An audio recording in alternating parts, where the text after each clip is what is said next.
आज हम जानते हैं बीएसटीसी के लिए बहुत ही ज़्यादा महत्वपूर्ण शिक्षण अभिरुचि के महत्वपूर्ण प्रश्नों के बारे में।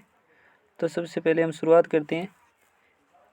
पहला प्रश्न है, शिक्षण क्या है? शिक्षण क्या है? एक कौशल है, एक कला है, एक क्रिया मात्र है, एक तपस्या है। तो शिक्षण एक कौशल है। अगला प्रश्न है,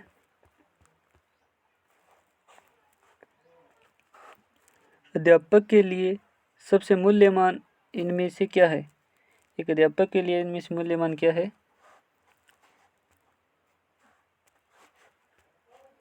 क्या उसकी नौकरी है? क्या उसकी गरिमा या मर्यादा है? छात्रों का विश्वास है? उसकी शिक्षण के प्रति आस्था है? अध्यापक के लिए है कि छात्रों का उसके प्रति विश्वास कितना है, यह उसके लिए महत्वपूर्ण है या मूल्यवान है। अगला प्रश्न है,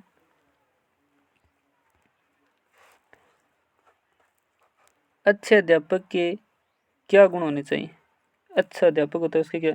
मेधावी व परिश्रमी हो, अपने विद्यार्थियों से सच्ची लगन रखता हो, या सदा जीवन व्यतीत करता हो, सादा जीवन, या फिर अपने विषय में प्रवीण हो। तो एक अध्यापक के गुण होते हैं वो होने चाहिए कि अपने विद्यार्थियों से अच्छी लगन रखता हो। अगला प्रश्न है,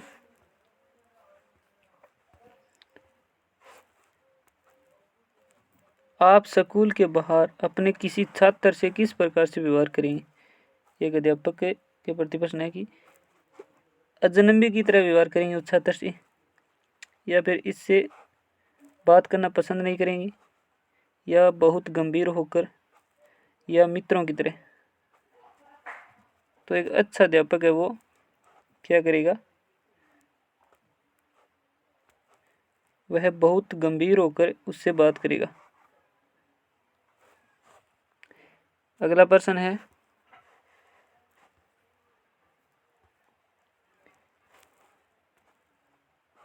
शिक्षा तभी सार्थक होगी जब उसमें क्या होना चाहिए? उसमें पाठ्यक्रम केंद्रित हो, छात्र केंद्रित हो, रोजगार केंद्रित हो, या समाज केंद्रित हो।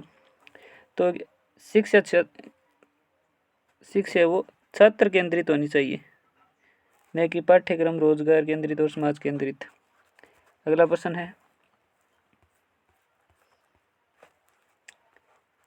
शिक्षण से संबंधित समस्याओं को हल करने का दायित्व किसका है? शिक्षण से संबंधित समस्याओं का दायित्व क्यों होना चाहिए? तो प्रधानाचार्य का होना चाहिए, शिक्षकों का होना चाहिए, सरकार का, या शिक्षाविदों का? तो जो अध्यापक पढ़ा रहा है उसी यानी शिक्षक का होता है ना, वो होना चाहिए दायित्व। अगला प्रश्न है, शिक्षक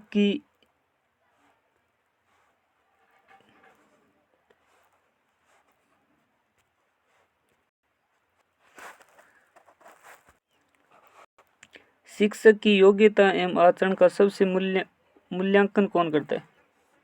योग्यता और आचरण का सबसे अच्छा मूल्यांकन कौन करता है? कौन करता है उसका मूल्यांकन?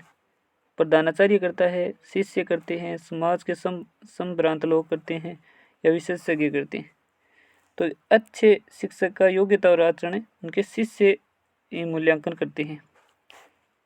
अगला प्रश्न है,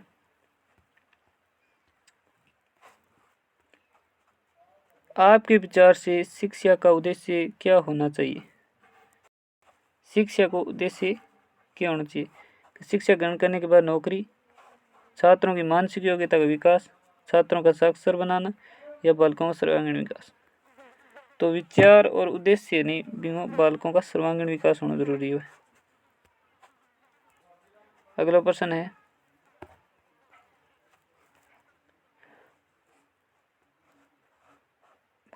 आप जब भी पाठ्यक्रम निर्माण करते समय किसी बात को मुख्य रूप से ध्यान में रखना चाहिए। कौन सी बात को ध्यान रखना चाहिए? शिक्षा के उद्देश्यों को, छात्रों की आवश्यकताओं, रुचियों, योग्यताओं का, शिक्षण अनुसंधानों को, या फिर ए व बी दोनों?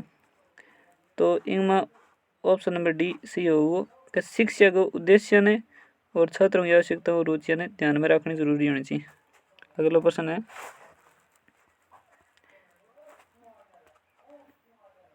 एक प्रधानाचार्य को कैसा होना चाहिए? कि एक प्रधानाचार्य में कौन सा गुण होना जरूरी है? छात्रों के लिए प्रेरणादायक हो, अध्यापकों के लिए समानता का भाव रखता हो, या कुशल प्रबंधक। तो ऑप्शन नंबर डी में सही उत्तर होगा, या तीनों गुण में होना जरूरी है। अगला प्रश्न है,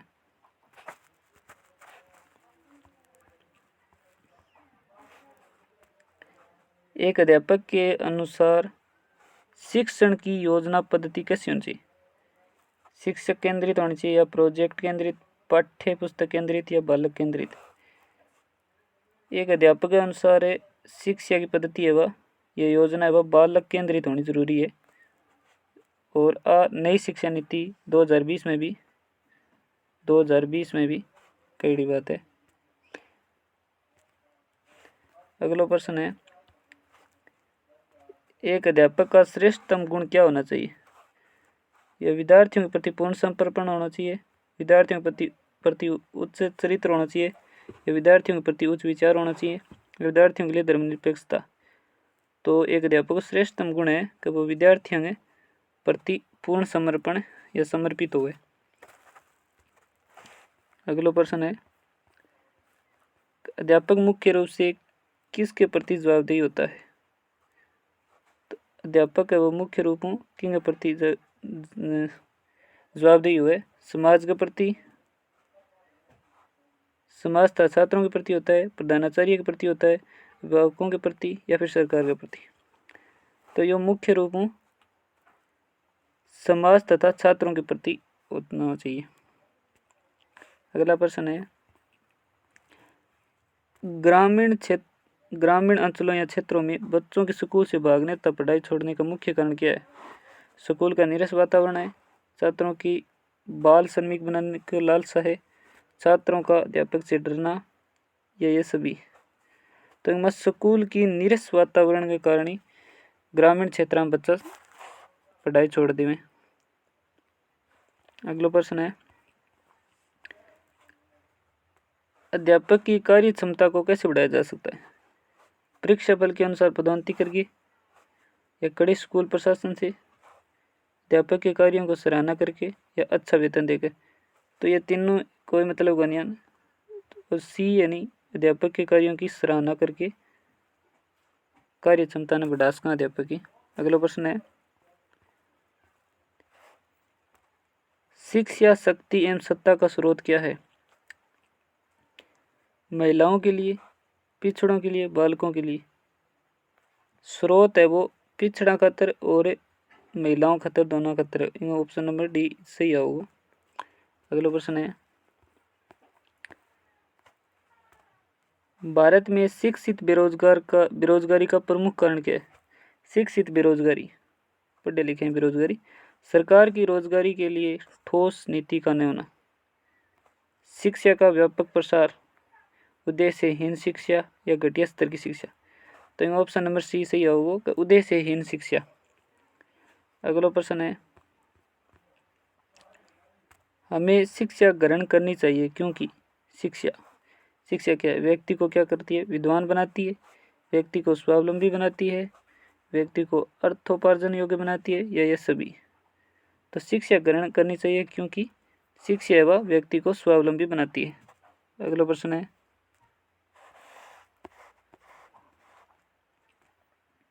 किस प्रकार का कक्षा नेतृत्व सबसे उत्तम माना गया है? प्रभुत्ववादी, सभी का मिला जुला रूप, लोकतांत्रिक, या प्रयोजनवादी? का लोकतांत्रिक नेतृत्व है वो सबसे उत्तम मान्य गया। अगला प्रश्न है, अभिभावक मुलाकात दिवस की सबसे अधिक आवश्यकता कहाँ पड़ती है? प्राइमरी कक्षाओं में, माध्यमिक कक्षाओं में, सेकेंडरी कक्षाओं में, कॉलेजों में? अभिभावक की शिक्षकों मिलना प्राइमरी कक्षा में आवश्यकता ज़्यादा पड़े, छोटी कक्षा में, पहले लेके 5वीं या 8वीं तक। अगला प्रश्न है, ग्रामीण क्षेत्रों के उत्थान का लक्ष्य आपके अनुसार क्या होना चाहिए? ग्रामीण क्षेत्रों प्राइमरी एवं प्रौढ़ शिक्षा का प्रसार होना चाहिए, नगरीय सुख सुविधाओं का विस्तार, या उच्च शिक्षा का प्रसार, या सभी? तो प्राइमरी एवं प्रौढ़ शिक्षा का प्रसार होना जरूरी है ग्रामीण क्षेत्र में। अगला प्रश्न है, अभिभावक अपने बालकों के लिए अध्यापकों से क्या आशा करते हैं? अभिभावक है आपके बच्चों के अध्यापकों की आशा करते हैं निष्पक्ष व्यवहार की करें, सहानुभूति एवं प्रेम की आशा करते हैं, या योग्यता एवं ज्ञान की आशा करते हैं, या ये भी दोनों। तो मैं ऑप्शन ए और बी दोनों आऊँगा। ऑप्शन नंबर डी सही है कि निष्पक्ष व्यवहार की और सहानुभूति एवं प्रेम की आशा करें अध्यापकों। अगला प्रश्न है, यदि आपको किसी गंभीर विषय पर भाषण देने के लिए कहा जाए तो आप क्या करेंगे? इस विषय पर मित्रों से सलाह लेंगे, स्पष्ट मना कर देंगे, सहर्ष तैयार हो जाएंगे, या कुछ देर का समय मांगेंगे? तो कोई गंभीर विषय पर अध्यापक ने भाषण देने खातिर कहे तो वो सहर्ष ही जल्दी ही क्या जाओ तैयार हो जाओ। अगला प्रश्न है, आज के वैज्ञानिक युग में छात्रों को आध्यात्मिकता का ज्ञान देना है, क्या पिछड़ोपन है, आवश्यक है, अनावश्यक है, या असंभव है? तो इन उत्तर होगा आवश्यक होगा। अगला प्रश्न है, विद्यालय के सभी कार्यक्रमों में भाग लेना चाहिए क्योंकि इससे सीखने का अवसर मिलता है, व्यक्तित्व का विकास होता है, आत्मविश्वास के विकास में सहायता मिलती है, या सभी? विद्यालय के सभी कार्यक्रमों में भाग लेंगे तो एक तो सीखने का अवसर मिलेगा, व्यक्तित्व विकास होगा और आत्मविश्वास का विकास होगा, विकास में सहायता मिलती है। अगला प्रश्न है, यदि प्रधानाचार्य आपको शिक्षक के अतिरिक्त कोई अन्य विद्यालय संबंधी कार्य सौंपते हैं तो आप क्या करेंगे? वो एक है शिक्षा के अतिरिक्त यानी एक अध्यापक को कह रहे तो उसे नहीं करेंगे, इनकार कर देंगे, प्रधानाचार्य की आज्ञा के लिए इसलिए करेंगे, या सहर्ष करेंगे? तो बिन सहर्ष ही करांगे यानी जरूर करांगा, कोई अतिरिक्त काम भी होगा तो। अगला प्रश्न है, कोई छात्र कक्षा में आपके साथ अभद्र व्यवहार करता है तो आप क्या करेंगे? छात्र को डांट कर इसे आगे से न करने को कहेंगे, छात्र को कक्षा से बाहर निकाल, छात्र को कक्षा बाहर प्रधानाध्यापक से शिकायत करेंगे, शांत रहकर समझाएंगे? तो अपन शांत रह के समझावांगा सारों पहले। अगला प्रश्न है, विद्यालय के कुछ छात्र मिलकर आपकी प्रशंसा कर रहे हैं तो आप क्या करेंगे? कि विद्यालय का कई छात्र मिलकर आपकी प्रशंसा करें यानी अध्यापक की तो क्या करें, अपने ऊपर से कोई प्रभाव नहीं पड़ने दें अपने ऊपर, या आत्मविश्वास बढ़ाने का प्रयत्न करेंगे, या स्वयं को सबसे श्रेष्ठ मानने लगेंगे, उनसे खुश हो जाएं? तो अगर छात्र मिलकर प्रशंसा करें तो आप क्या करेंगे? आत्मविश्वास ने बढ़ाने को प्रयत्न करेंगे। अगला प्रश्न है,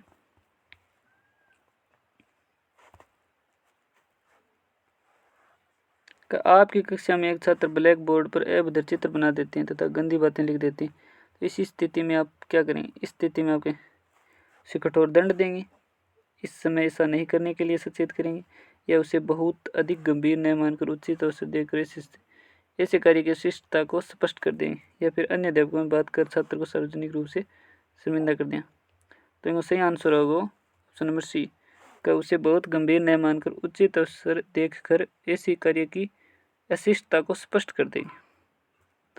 पहला प्रश्न है, अगला प्रश्न और अंतिम प्रश्न है वो आपको, कक्षा में अनुशासन बनाए रखने में अध्यापक में होना चाहिए आत्मनियंत्रण होना चाहिए, सांस भाव होना चाहिए, प्रभावशाली एवं कुशल वक्ता होना चाहिए, या धैर्यवान?